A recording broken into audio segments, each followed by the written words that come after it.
All right. Good morning, everybody. How are you? So good to have you here. Welcome to Fasting Space. Welcome to the start of another week. Wow, October 27th. Happy Monday. Grab a coffee or tea or calorie-free beverage of choice. Dial in with me on a little health focus start to the week. 66 days till 2026. I don't know how that sounds to you, but I don't know. We started the shift to the weekly sessions for fasting space. We were at 82 days, and 82 to me seemed like a long ways.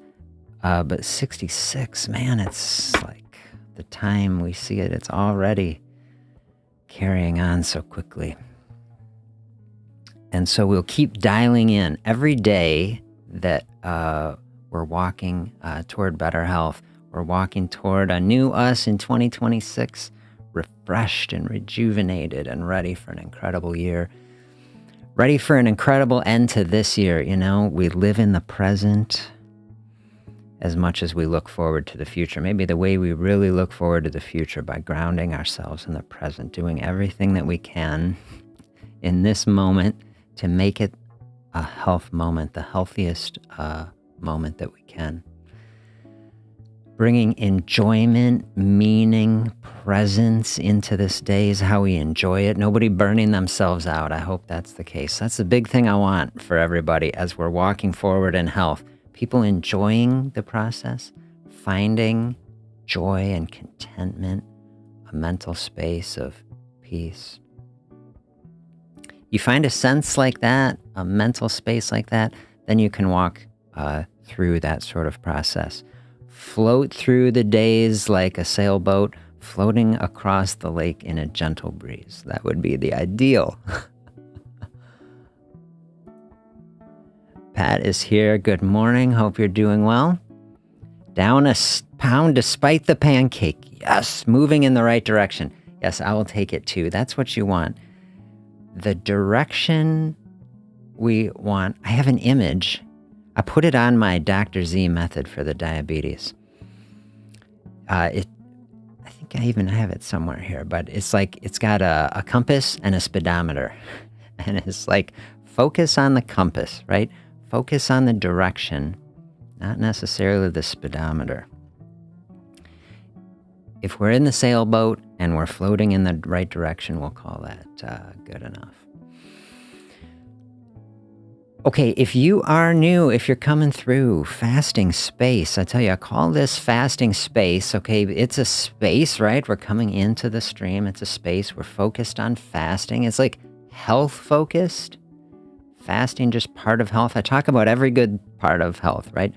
Choosing healthy foods, moving our bodies in healthy ways, all sorts of mental health practices like journaling and meditation, especially mental health a top priority. Fasting like a lens. Here's my little stone that I use as like a lens. We're gonna focus.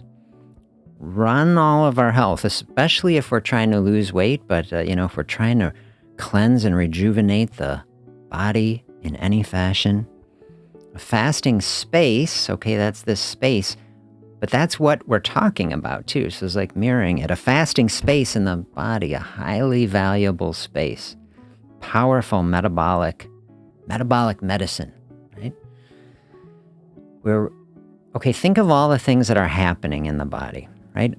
Almost everything we do not control, right? Like, we don't control the dilation of the pupil when we walk into a dark room. It's just one little example. We don't control the autoconstriction of blood vessels when our hand touches something cold. Like all this stuff happening, it's just this thin slice at the top, right? That we kind of are choosing and even aware of. So think of all the work the body is doing to run all these bodily processes, right? You realize, way more than 99%. Body just does it. So all of a sudden you give a fasting space to the body. do you think like there's no plan for that, right? It's not like people say, oh, what do I do when I'm fasting? Well, just think, okay, the body has plans for this. The body has all kinds of things because the body expects it. Glad to hear these daily check-ins are helpful. It's helpful for me. I mean, I'm liking it personally. I'm trying to dial in on health as much as everybody else. We all have our own struggles. I love the mindsets we've been doing. I've especially loved that book that I'm kind of going through with you, Thinking Fast and Slow. We'll get back to that. Love that thought. Okay, if you have spent years or even decades floating through this culture, right? This culture, and this is what we're going to talk about today, this life that we're living. Fasting not a part of this culture, not appreciated. We've missed the incredible opportunity that we have to give a gift to the body. And so we haven't trained ourselves. Fasting is a practice. We haven't trained ourselves to do it. And so you say, man, it's been 40 years since I have a fasting day, and then I only did it because I was sick and I couldn't eat. Okay, and then you start trying to fast. Okay, there's a barrier to entry there. I always picture like the cells of the body, like they haven't fasted in 40 years, and all of a sudden there's no food. Then they're waving the white flag. They're saying, help, like what is this? And so this is why I say always approach a fasting practice in a very thoughtful and gentle way. You ease into it because that's how you teach the body to do it. You give a little fasting space to the body. I always like to personify it. Little cell in the body is saying like, oh, hey, look, I know what we can do here. We've got plans in the back. We can, get that crate back there, dust them off, get the fasting plans in the body called autophagy. Autophagy is this crazy word. It's the cellular cleansing and recycling pathways that rejuvenate. It's like spring cleaning or weekend cleaning, clean out the dysfunctional stuff. Replace it with newer, healthier, refreshed stuff. You got a dysfunctional cell, body will break it down, call in a stem cell, and rejuvenate the tissue. Okay, so that's true physically, that happens in the body, but it's also a metaphor. This is the connection of a fasting space between the physical space in the body, physical space without food, and the mental space. Because when we stop eating for a while, we give mental space to the body. That's a big mental check-in to say like, hey, what is my relationship with food here? What is happening? How am I doing on this contentment scale? Do I need to do some work on myself to like bring all this into balance? To me, both physically and mentally, fasting is about bringing both of these systems into a healthy balance. And I'm going to definitely try to help you do that today with this little piece of literature that we are going to go through. Very powerful. Okay, so that's like getting into the fasting mindset, but the fasting mindset hardwired into every cell in our body has these pathways. Like we said, if we haven't practiced it, you can ease into it, teach yourself how to do it, let the body adapt. Think of it more like the body remembering how to do it.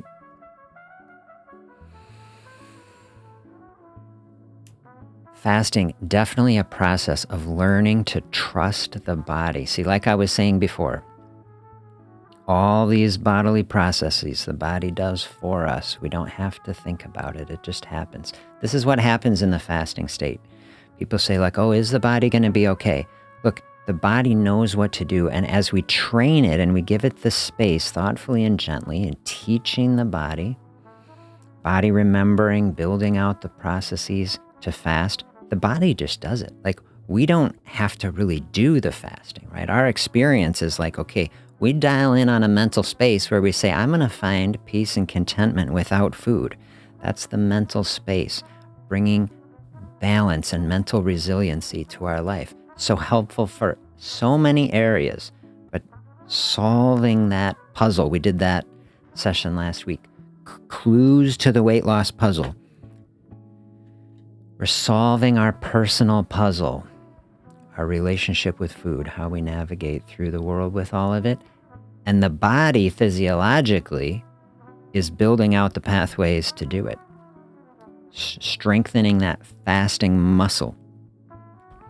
We get that if you go into a gym, you never lifted weights for 40 years, you don't start with giant plates and trying to lift all of the weights at once, right?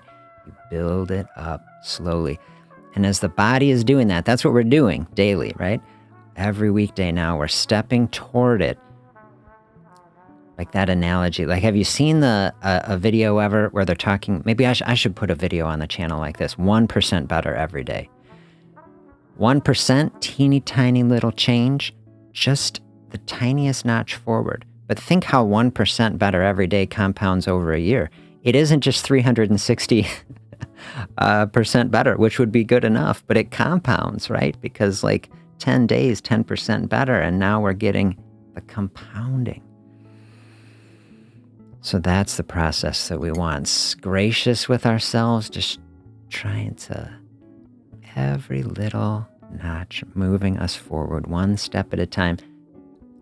One day, one opportunity to take a step. One opportunity to give more space to the body. Let it learn how to do this process. Fasting, the energy's already in the body, right? And the body knows where it is. You give the space to the body, let that energy flow back out. That's what it's there for, right? This is the purpose. You say we're very angry. Many times say extra body fat. It's very frustrating. Tell me if you agree. You have body fat as part of your body. You say, this is like me. You should be able to control it, right? I think this is what's so frustrating. And I've experienced that after I got out of my residency. I was like, I don't like this. I want to get rid of it, but you don't know how to do it. You see, it's very difficult. Body is storing extra energy that we encountered in our life that we didn't need, and body says, I know what we're going to do with this. This could come in handy if there is like a famine, a disaster is going to keep us alive. Very precious and valuable. We experience it. We say, this is frustrating. I want it gone. Body has totally different perspective. Say, hey, this is precious, valuable, want to save it, right? So you think of this negotiation that we have in the body between our kind of desires, our health goals, personal goals, and body just trying to keep us alive. And then we start this setup that can lead to chronic stress and frustration. We're chronically angry about something. This is creating a hormonal environment. We did that talk the other week, which was so great.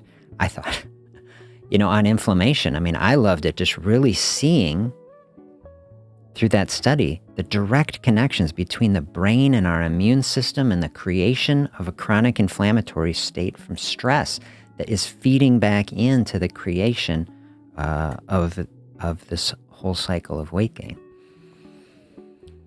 So here we're unpacking that. We're saying we put the top priority on our mental health. It helps to bring that hormonal system back into balance first. Then when we take all of our good work, choosing healthy foods, moving our bodies in a healthy ways, opening up the fasting space, it's flowing through a process where the hormones are aligned with it and are communicating and telling the body, hey, everything's okay here. Stress is way down, we're safe, everything's in a good spot. Like we can actually just start accessing this body fat. We'll run off that energy instead. Really good way to go about it. Okay, today I want to really dial us in for the week. And what came to my mind is an essay that a friend of mine sent me during the pandemic. I hadn't thought about it in a while, so I read it.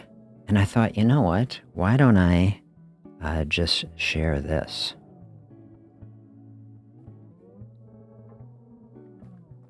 It's called This Is the Life. And the author is Annie Dillard. Has anyone heard it? Has anyone read it? Yeah, I don't know when it was actually written. I think it was written quite a while ago, but it was shared with me during the pandemic. What was your experience during the pandemic, especially during that first year? It was such a, at least from my experience being in the medical system, it was such a,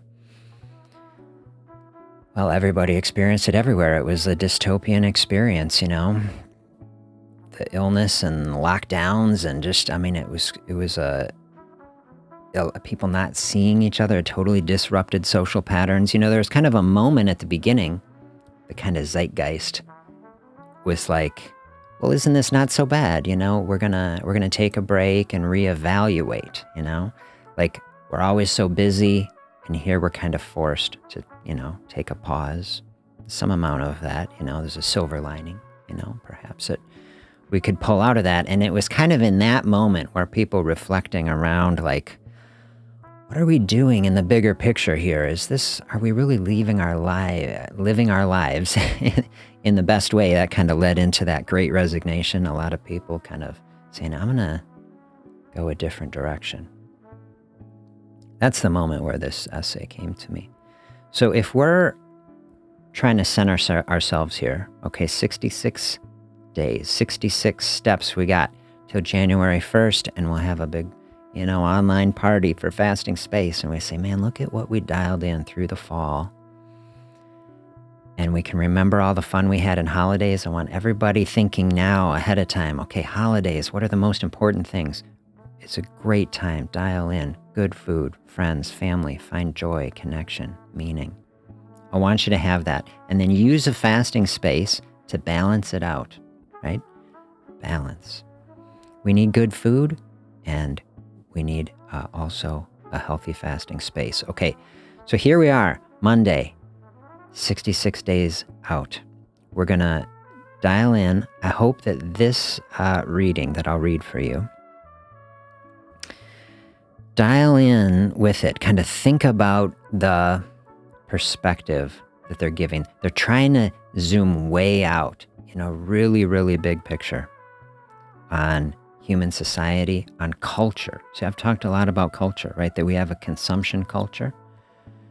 I'm trying to say, maybe this culture, if you just go with the flow of that, not always taking us in the best, healthiest, most thoughtful direction. And so we say, okay, I recognize that, but like, how do we do something different?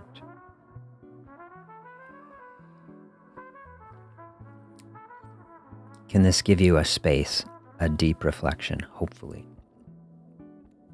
to really think about what these things mean for life? Okay?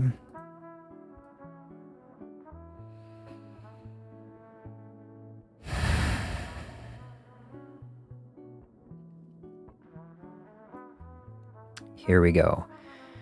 This is the Life by Annie Dillard. Any culture tells you how to live your one and only life, to wit, as everyone else does. Probably most cultures prize, as ours rightly does, making a contribution by working hard at work you love, by being in the know, being intelligent, gathering a surplus, loving your family above all, and above all, your dog, your cat, your bird. Beyond those things, our culture may place a special focus on money, celebrity, on physical beauty. These are not universal. Elsewhere, it might be you wear the best shoes you can afford. You seek to know Rome's best restaurants and their staff, drive the best car, and great vacation. And what a great cook you are. Or you go take the next tribe's pig in a thrilling raid. You grill yams, you trade TVs, or you hunt the white-plumed bird. Everyone you know agrees this is the life. Perhaps you burn the captives, you set fire. Yours is the human struggle or the elite one to achieve. Whatever your own culture tells you, to publish the paper that proves the point, to progress in the firm and gain a high title and salary, stock options and benefits, to get the loan to store the beans till their price rises, to elude capture. To feed your children, educate them, perfect your calligraphy. To eat the king's deer or catch the poacher, spear the seal or intimidate the enemy. Be a big man or a beloved woman, and die respected for the pigs or the titles or the shoes. Not a funeral, forget funeral, a big birthday party. Since everyone around you agrees, ever since there were people on earth, that land is value, or labor is value, or learning is value, or title or degree, necklaces, shells, the ownership of slaves. Everyone knows bees sting and ghost haunts, and giving your robes away humiliates your rivals. That the enemies are barbarians, that wise men swim through the rock of the earth.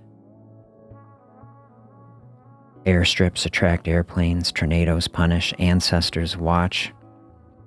And you can buy a shorter stay in purgatory. The black rock is holy, or the scroll. The Quetzal is holy, the tree, the water, the rock. Stone, cow, cross, or mountain. And it's all true. Or it's the Red Sox. Or nothing at all is holy, as every intelligent person knows. Who is your everyone? Chess masters scarcely surround themselves with motocross racers. Do you want Aborigines at your birthday party? Or is it the yak butter tea that you're serving? Popular culture deals not in its distant past, or in any other past, or in any other culture. You know no one who wants to buy a mule, or to be presented at court or thrown into a volcano. So the illusion, like the visual field, is complete. It has no holes except for books that you read and soon forget. And death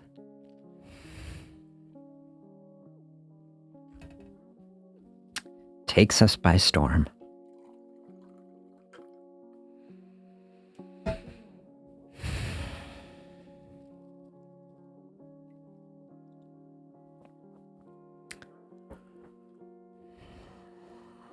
Doesn't it?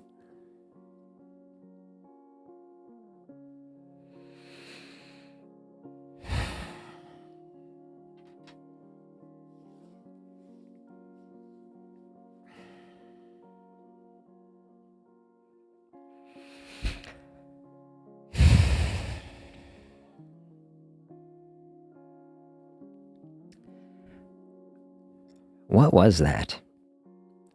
That life. What else was offered? For him, it was contract bridge. For her, it was copyright law. If for everyone it was and is an optimal mix of family, friends, learning, contribution, the joy of making and ameliorating, what else is there, or was there, or will there ever be?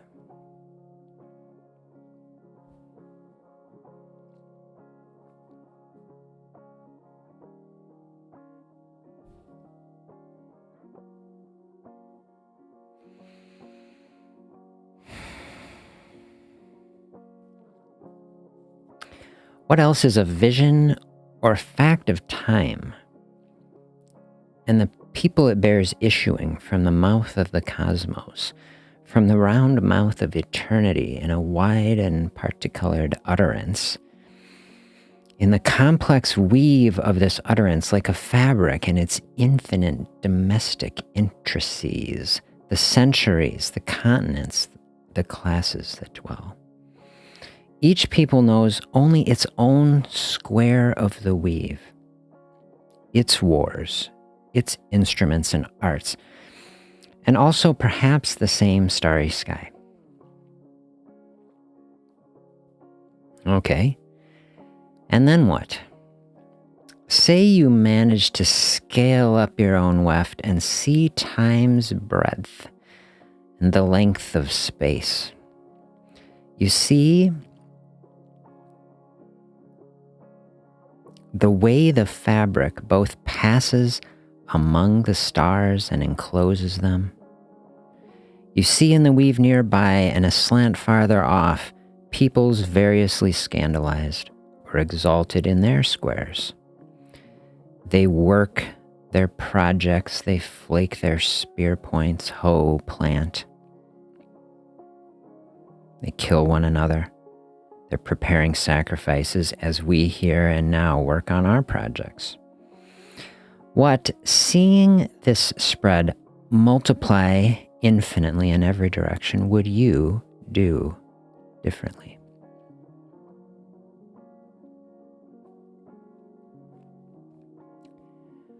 Would you change your project? And to what? Whatever you do, it has likely brought delight to fewer people than either Contract Bridge or the Red Sox. However hypnotized you and your people are, you'll be just as dead in their war or ours. However dead you are, more people will come. However many more people come, your time and its passions, you yourself and your passions weigh but equally in the balance with those of any dead who pulled water poles by the Nile or the Yellow River, or painted their foreheads black, or starved in the wilderness, or wasted away from disease then or now. Our lives and our deaths surely count equally, or we must abandon one person, one vote, dismantle democracy, and assign 7 billion people an importance of life ranking from 1 to 7 billion. What would you do differently? You up on your beanstalk looking at scenes of all peoples across all time and places. Would you climb down now, or when you climb down, would you dance any less to the music you love?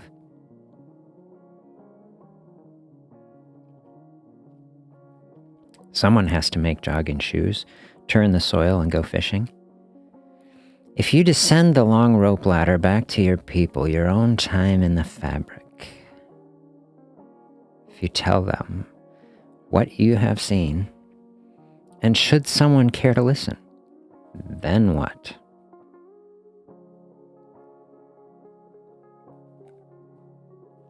Everyone knows that times and cultures are plural.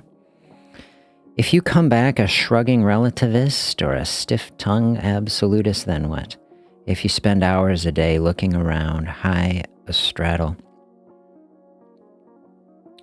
of your people's wall, then what new wisdom might you take to your grave for the worms to untangle? You say, well, maybe you will not go into advertising, but what work would suit? You might know your own death better, though dread it no less. Will you try to bring people up the wall, carry children to see it, and to what end? Fewer golf courses? What's wrong with golf? Nothing at all. Equality of wealth? Sure, but how? The woman watching sheep over there, the man who carries embers in a pierced clay ball. The engineer, the girl who spins wool into yarn as she climbs the smelter. Babies learning to recognize speech in their own languages. The man who's whipping a slave's back. The man digging roots. The woman digging roots. The child digging roots. What would you tell them? And the future people. What are they doing? What excitements sweep people here and there from time to time? Into the muddy river they go, into the trenches, into the caves, into the mines, into the granary, into the sea in boats. Most humans who were ever alive lived inside of a single culture that had not changed for hundreds of thousands of years.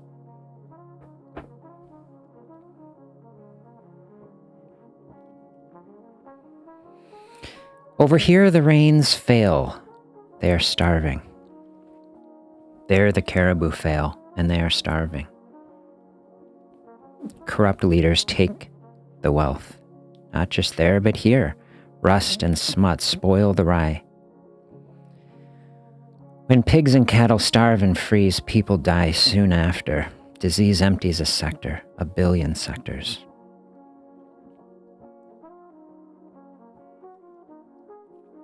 Look at the sky, at the other animals. They make beautiful objects, beautiful sounds, beautiful motions of their bodies, beating drums in line. They pray, they toss people in peat bogs, they help the sick and injured, they pierce their lips, their noses, their ears. They make the same mistakes despite religion. Oh, despite religion, written language, philosophy, and science, they make the same mistakes.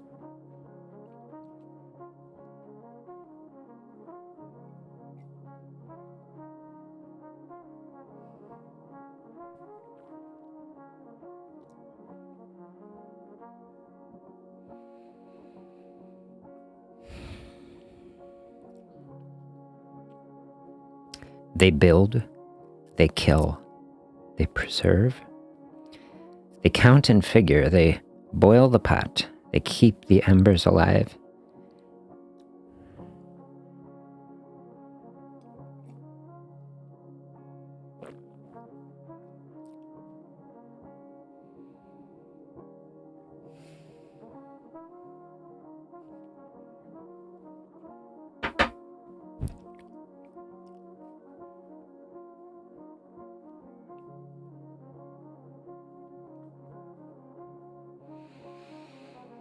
They tell their stories and they gird themselves. Will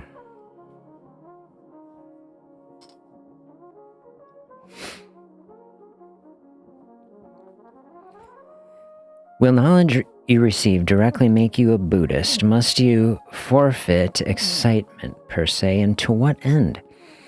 Say you have seen an ordinary bit of what is real, the infinite fabric of time that eternity shoots through.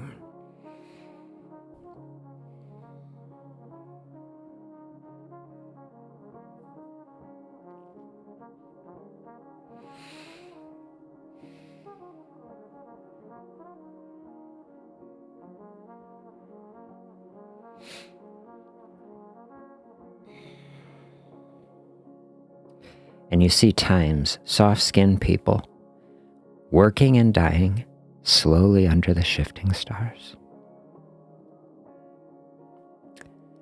Then what?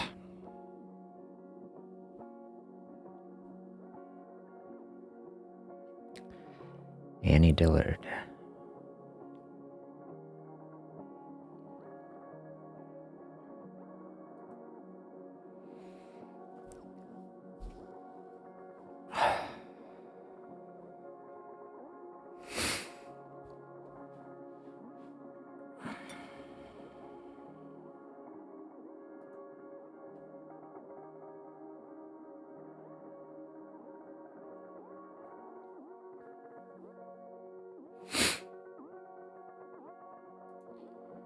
Jennifer is with us. Good morning. Nice to have you here. I made it through reading that. Wow. It really, it hit me when I read it initially. I've kind of referred back to it like, I usually don't speak it out loud. I read it to myself and I find it moving. And usually I wouldn't, I don't get so emotional about it. Something different about speaking it, I think, to really, to speak it out, to me, it's got a different vibe, a different feel. To really kind of, experience it as a piece of writing, I think it's profound, really helping us to pull back the veil, think really big picture. What is going on here in this life that we're living? To me, it's looking at so many of these things, from a cultural lens, and you think so many things that people are doing in their own cultural context, they make sense to them. They're very hard to read. I hate even reading some of the lines. If you have someone whipping a slave and you think about just the horrible experience of so many people on both ends of just the terrible experiences of war and exploitation and things, and reading through so many scenes of people starving and dying. An essay like that puts a lot in perspective to me, especially our own mortality. It's pretty starkly confronting us with the limited nature of our experience.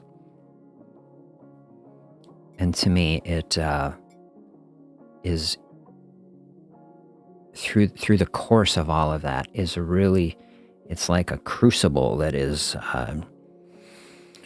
trying to help us concentrate, refine, process the meaning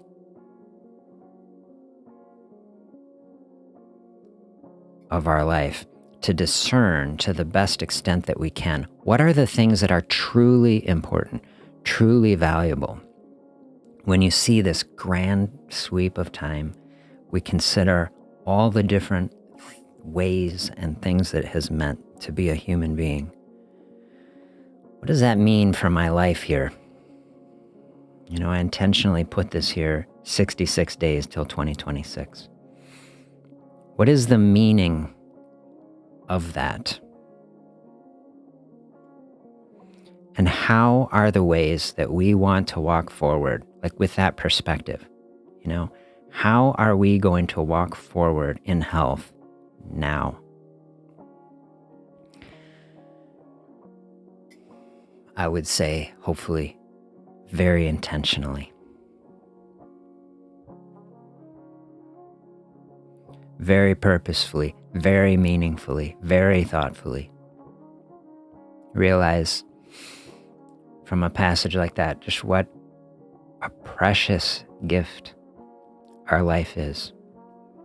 The opportunity that we have right now to experience, that weave of this tapestry, like that line it says in there. This is our moment in the weave, And we're part of this flow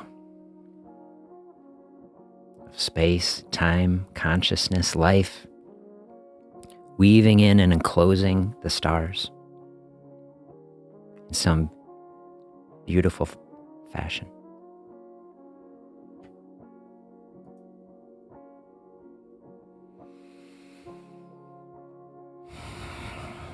Pat says, time is more precious than we realize in the moment.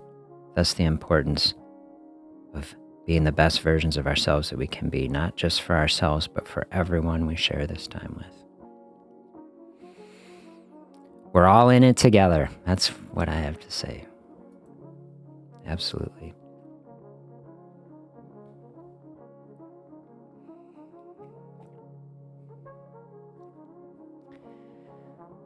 We are all in it together, and we absolutely do our best, both for ourselves, for other people. We support each other. We are walking on the journey together. I saw a picture the other day. I think I saved it on my desktop. Well, I got to get better at spontaneously loading stuff up in here. When I have stuff ahead of time, I have it set up. But basically, the picture showed what we think our journey should be like, and it's got just a straight line going across the top. And they're like, what the journey is like. And it's just, it's all a line like that, and then it goes through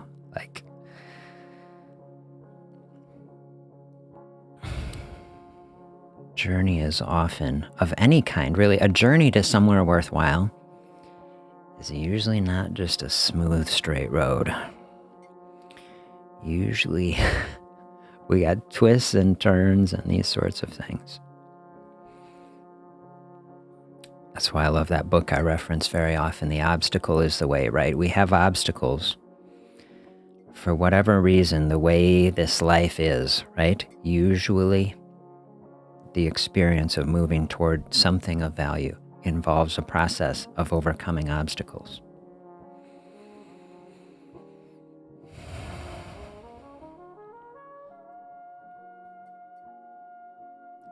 part of developing a strong, resilient mindset, the type of mindset that can help you to change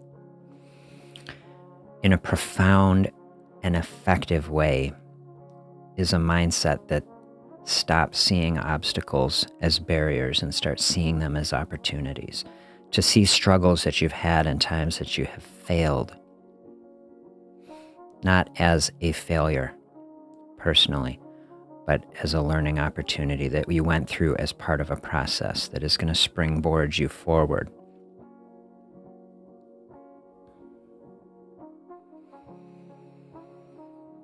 That's the type of journey I want people to take. I hope that what I am doing on this channel is showing people I'm not trying to sugarcoat anything or present a fasting process as like a miracle cure or an instantaneous, like, oh, like you just do this and it's so easy. I intentionally called it simple and not easy because the process of opening up a fasting space is simple. It cannot really be simpler. You won't find a simpler process because it is nothing. Like fasting is nothing. It's just an open space. I like to call fasting applied nothingness. We do nothing for a period of time. Can't be simpler, but doesn't mean that it is easy to do. At some points in time, fasting can be easy for some people. And I tell people, the goal that I have is to help it be as easy as possible. The practical experience that many people have is that if you are dedicated and committed and approach it in a thoughtful, patient, gentle fashion, it can become easier over time. That's been my experience. Very difficult to start, becomes easier over time.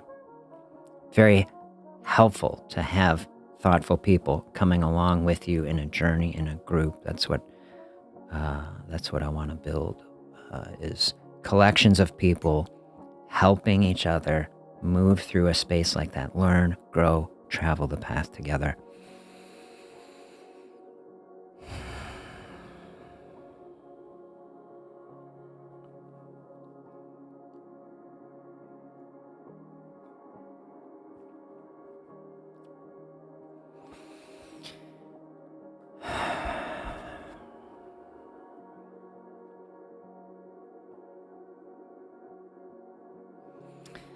Yeah, this is the life. This is our life.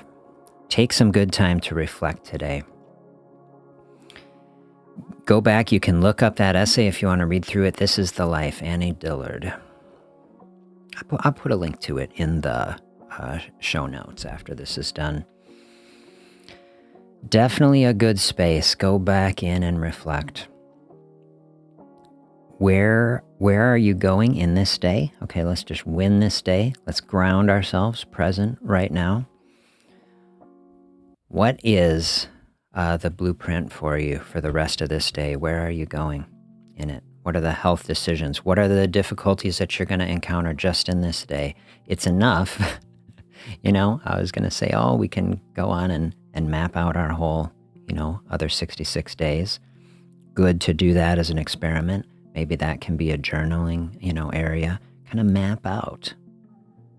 What does the flow look like through the holidays? Let's see it. What am I going to be eating? Try to plan ahead. Who am I going to be with? Are there relationship issues that I need to be proactive and think about? How are we going to gracefully handle? Map all that out. But then here and now, like just in this day, what am I going to face right in this day, and how do we move gracefully forward through that? Take some time here. Do that now. It's been really nice to share this space with you. I wish you the best in this day, and I will look forward to seeing you back here tomorrow, and we will keep taking these steps toward better health together. Have a great day, everybody.